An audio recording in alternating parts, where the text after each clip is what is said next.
I, 34F, have been married to James, 36M, for 12 years. We have a daughter Helen, 10F. My story goes back to when I lost my parents in a car accident at 18. My brother Robert, 32M, was only 16 then. With no close relatives willing to take us in, I became his legal guardian. I dropped out of college where I had just started my freshman year and took 2 jobs, one at a diner during the day and another at a convenience store at night. We struggled, but I made sure Robert finished high school and even went to college. Robert has always been protective of me, probably because he saw how much I sacrificed for him. I practically lived on coffee and 4 hours of sleep for years to make sure he had everything he needed. He would try to help by doing odd jobs after school, but I wanted him to focus on his studies. I met James when I was 22 at the diner where I still worked. He was a regular customer, always ordering the same breakfast, black coffee and blueberry pancakes. He was a junior associate at a prestigious law firm, charming and successful. He would leave generous tips and always had a kind word for everyone. After 2 months of daily visits, he finally asked me out. Robert was instantly suspicious when I introduced them. James seemed perfect, too perfect, according to Robert. He pointed out how James would subtly put down my job, suggesting I could do better if I went back to school. But James would then say he liked me just as I was. Robert said this was manipulative, but I was too smitten to see it. We got married after 2 years of dating.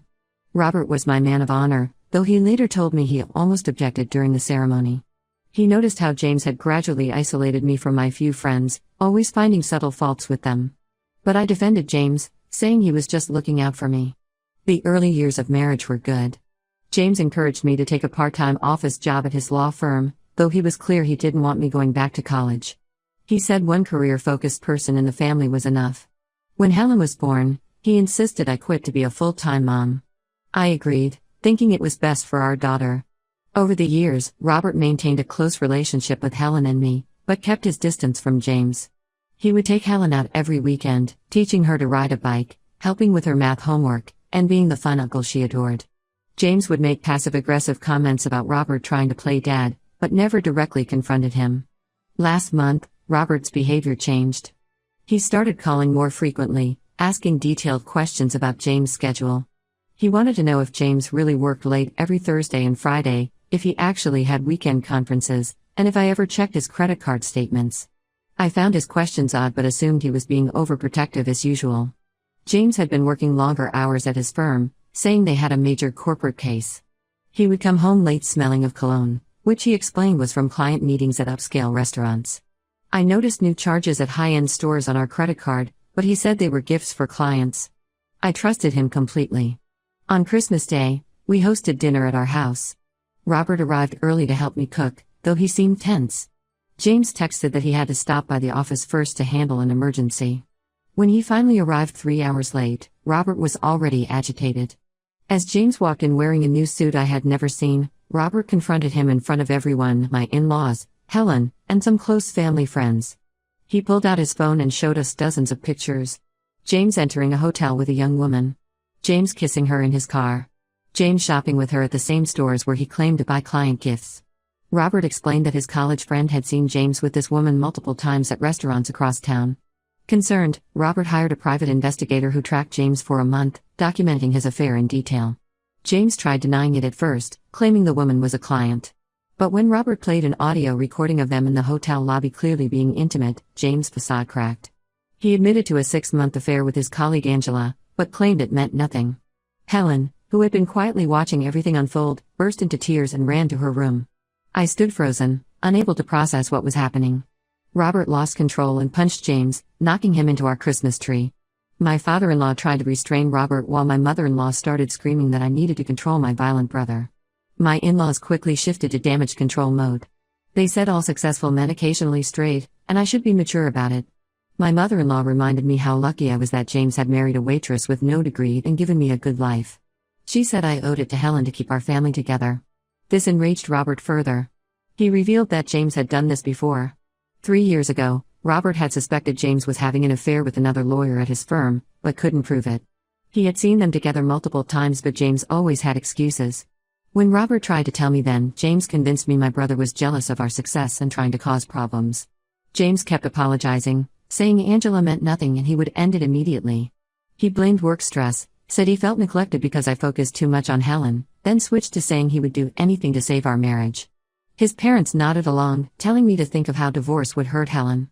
I looked at my daughter's Christmas presents still unopened under the fallen tree, at the family dinner getting cold on the table, at my husband's lipstick-stained collar he hadn't noticed, and felt my whole world crumbling.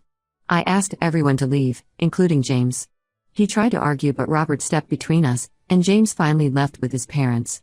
James has been staying with his parents, who keep calling to say I'm overreacting. Helen refuses to talk to him and cries herself to sleep. Robert wants me to divorce James immediately, offering to help with legal fees. I'm torn between my brother who sacrificed his youth helping me raise him and has always looked out for me, and my husband of 12 years who I thought I knew. I don't know if I can ever trust James again, but I'm terrified of being a single mom. I feel lost and don't know what to do. Update 1: The past 2 weeks have been a blur of tears, anger, and shocking revelations. Just when I thought things couldn't get worse, they did. James had been calling and texting constantly, switching between begging for forgiveness and blaming me for pushing him into Angela's arms. I blocked his number after he started showing up drunk at our house late at night. Then Angela, 28F, reached out to me through Facebook. Her message started with, "I know you probably hate me, but there's more you need to know." She claimed she met James at a firm happy hour 6 months ago. He told her he was separated and only living with me for our daughter's sake. According to him, we hadn't been intimate in years and were just keeping up appearances for his career. Angela sent me hundreds of screenshots of their conversations. Reading them felt like being stabbed repeatedly. James complained about everything: how I let myself go after having Helen, how I was boring and only talked about our daughter, how he regretted marrying someone so simple. He told Angela he was trapped in a loveless marriage with an uneducated waitress who got lucky. In their messages, James and Angela planned elaborate vacations using our savings. They had booked a Christmas trip to Paris, that's why he was late for dinner that day. He had been at her place exchanging gifts before coming home. Angela sent pictures of the expensive jewelry he bought her, jewelry I had seen charged to our credit card and believed were client gifts. When I confronted James about the messages, he came to our house crying. He admitted everything but blamed it on a midlife crisis. He said turning 36 made him question his life choices. Angela was young and exciting, she made him feel alive again. Then he dropped another bombshell: he had emptied our joint savings account of $45,000 over the past 6 months. I felt sick remembering how he discouraged me from checking our online banking, saying he had it under control. He spent our savings on hotels, gifts, and weekend trips with Angela. Money I had contributed to from my small inheritance when my parents died, money we were saving for Helen's college. That's when his facade finally cracked completely. Angela wasn't his first affair. There was Lisa, the paralegal from 3 years ago that Robert suspected. Before her was Michelle, a client's wife. And Karen, a junior associate who transferred firms. Each time he swore they meant nothing, just physical relationships during stressful periods at work. I called Robert crying after James left. He came over immediately and hugged me while I broke down. For years, he had tried to warn me about James' behavior, the late nights, the business trips that didn't match his court schedule, the way he flirted with younger women at firm parties. I had dismissed all of Robert's concerns, even accused him of trying to ruin my marriage out of jealousy. I contacted a divorce lawyer the next day. When James found out, his parents showed up unannounced at our house. They brought Helen an iPad and designer clothes, telling her that mommy is being unreasonable and daddy made a mistake but he loves us. My mother-in-law had the nerve to say I should be grateful James wanted to reconcile instead of trading me in for a younger model. Robert happened to be there and lost his temper. He told them their son was a serial cheater who stole our savings, and they were horrible people for defending him. My father-in-law threatened to cut Helen out of their will if I went through with the divorce. Robert literally pushed them out of the house and told them never to come back. The fallout has spread to our social circle. Most of our friends are from James' firm or his parents' country club. They're taking his side, saying marriage requires forgiveness and I'm being vindictive. One couple we've known for years told me that all men cheat and I should focus on why James strayed instead of playing the victim. Only Robert and my 2 closest friends from my waitressing days are supporting me. They've been taking turns staying with us since James still tries to show up unannounced. Helen is struggling badly. She overheard enough on Christmas to understand her father betrayed us, but she's too young to process it all. She's started having nightmares and her grades are dropping. I found her crying over old family photos yesterday. I enrolled her in therapy using Robert's insurance since James canceled our family coverage when I refused to let him move back home. The therapist says Helen feels abandoned and betrayed, not just by James but by her grandparents who are trying to buy her loyalty. Angela keeps messaging me with more details about their affair. Apparently, James told everyone at his firm that we were separated, which explains why no one ever warned me. He took her to firm events and client dinners, parading her around while I sat at home thinking he was working late. She claims she's telling me everything because she feels guilty, but I think she's just angry he won't leave me for her like he promised. I don't know how I'll manage financially. I haven't worked in 10 years and have no degree. Robert offered to help with bills until I get back on my feet, but I hate depending on my little brother again after all these years. James is already threatening to fight me on alimony and child support, saying I should get a job instead of trying to live off him. Sometimes I lie awake wondering how I missed the signs for so long. Other times I'm angry at myself for not listening to Robert years ago. But mostly I'm terrified of starting over at 34 with a traumatized child and no real work experience. I know I can't take James back after all his lies, but I'm scared of what comes next. Update 2: What I discovered last week changed everything. I was going through old financial documents for the divorce when I found something strange. There were large transfers from James' work account to our joint account, followed by immediate withdrawals to unknown accounts. The amounts were irregular but substantial, $10,000 here, $15,000 there. Robert works in forensic accounting, so I asked him to look at the documents. After reviewing them, his face went pale. He explained that these were transfers from his law firm's client trust accounts, where they hold money for settlements and escrow. James had been stealing from his clients for years, using the money to fund his affairs and maintain his lifestyle. The documents showed a clear pattern.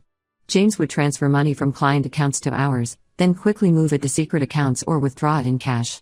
He covered his tracks by falsifying client billing records and settlement statements. Robert estimated he had stolen over $200,000 over the past 5 years. This explained how James afforded all those expensive gifts and trips with his mistresses on a junior partner's salary. It also explained why he panicked when I mentioned hiring a forensic accountant for the divorce. He wasn't just worried about hiding his affairs, he was hiding criminal activity. Robert helped me document everything and we anonymously reported it to the State Bar Association. Within days, James was suspended pending investigation. His firm conducted an emergency audit and found even more discrepancies. They fired him immediately and reported him to the police. James showed up at our house in a rage, accusing me of ruining his life. He looked nothing like the polished lawyer I married, his shirt was wrinkled, he hadn't shaved, and he reeked of alcohol. He screamed that I had no proof he took the money, that I was just bitter about the affairs. Robert recorded everything from our security camera. His parents arrived an hour later with their family lawyer. They offered me $100,000 to withdraw the bar complaint and sign a non-disclosure agreement. When I refused, they switched to threats. They said they would fight for full custody of Helen, claiming I was an unstable mother who coached my brother to create false evidence against their son. What they didn't know was that Helen was upstairs and heard everything. She came down and confronted her grandparents, asking why they wanted to help Daddy hide that he stole money. My mother-in-law tried to hug her, saying adults sometimes do complicated things for love. Helen pushed her away and told them she never wanted to see them again. The next day, James' firm sent letters to all affected clients admitting the theft. Some clients were elderly people whose retirement settlements James stole. Others were children's trust funds he drained. His colleagues who defended his affairs suddenly went quiet when they realized he had stolen from their clients too. James is now facing disbarment and criminal charges. His lawyer advised him to take a plea deal, but his parents are pushing him to fight the charges. They're more worried about their reputation at the country club than the people their son stole from. My mother-in-law had the nerve to send Helen a letter blaming me for destroying our family by reporting James instead of handling it privately. Helen has stopped asking to see James. She told her therapist she's angry that he stole money meant for other kids. When he tried calling her, she refused to talk to him. He blamed me for turning her against him, but she told him she had heard enough herself to know what kind of person he is. Some mutual friends have started reaching out to apologize. They admit they dismissed the affairs because James was so respected at work. Now they see he was living a complete lie. One friend confessed she had suspected something was wrong with the firm's accounts but didn't want to believe James could do something so unethical. Robert says I should feel vindicated that everyone finally sees James for who he really is. But mostly I feel foolish for not seeing it myself sooner. All those expensive gifts, the lavish trips with his mistresses, the way he always handled the finances, the signs were there. I just didn't want to see them. The divorce proceedings have accelerated given the criminal charges. James' lawyer hinted that he might agree to my terms just to avoid more scrutiny of his finances. His parents have stopped threatening to fight for custody now that Helen openly refuses to see them. Their perfect family image is shattered and they're more concerned with damage control than actually helping their son face consequences. Update 3: The last 6 months have brought major changes to our lives. The divorce was finalized faster than expected because James took a plea deal. He's been disbarred and is serving a 3-year sentence for theft and fraud. His parents finally stopped harassing us after the sentencing, though I heard they've moved to Florida to escape the local gossip. Angela reached out one last time to tell me James had promised to marry her once his divorce was final. She was shocked to discover he had spent her money too. Apparently, he convinced her to invest in a fake real estate project. When his accounts were frozen during the investigation, she realized the money was gone. She's now one of many victims named in the criminal case against him. Helen sees James once a month at the prison, but only because she chose to. Her therapist helped her understand that she can love her father while disapproving of his actions. She's doing better in school now and has started playing soccer again. The nightmares have mostly stopped. Robert bought the house next door to us when it went up for sale. He says it's a good investment, but I know he did it to help us feel safer. He's been amazing through everything, helping Helen with homework, teaching her to change bike tires, being there when she needs to talk about James. Most of our old friends disappeared after James' arrest, but the few who stood by us have become like family. My former manager at the diner offered me my old job back while I take classes. I started community college last month to finally finish my degree. Helen tells everyone how her mom is in college too, and seeing her proud of me instead of embarrassed means everything. James' firm offered settlements to his victims, which means they know about his crimes but can't discuss them publicly. Several of his former colleagues have apologized to me. One partner admitted they had concerns about James' expense reports for years but looked the other way because he brought in big clients. His parents made one last attempt at reconciliation, sending Helen a guilt-ripping letter about forgiveness and family loyalty. She wrote back telling them real family doesn't help cover up crimes or try to blame innocent people. I've never been prouder of her strength. The house next door to Robert's is for sale now. The realtor mentioned James' old mistress Lisa lives nearby with her husband, the same Lisa from his first affair that Robert had warned me about. Apparently, she tried reaching out to James in prison but he refused to see her. Guess she's not so special anymore either. I've stopped feeling embarrassed about how long I stayed blind to James' lies. Some people still say I should have worked harder to save my marriage, that Helen needs her father. But I know we're better off without his constant deception. Helen has Robert as a positive male role model, and I'm finally living honestly instead of maintaining James' perfect family facade. Last week, I ran into my mother-in-law at the grocery store. She looked old and tired, nothing like the polished society woman who used to criticize my housekeeping. She tried to avoid me but Helen walked right up and asked if she was still helping bad people hide their crimes. My former mother-in-law left her card and hurried out. Helen just shrugged and said she likes our new family better anyway. We're not fully healed, but we're getting there. Some days are harder than others, but at least we're facing them with honesty. James can keep his lies and his prison sentence. Helen and I have built something real and strong, and that's worth more than any fake perfect life.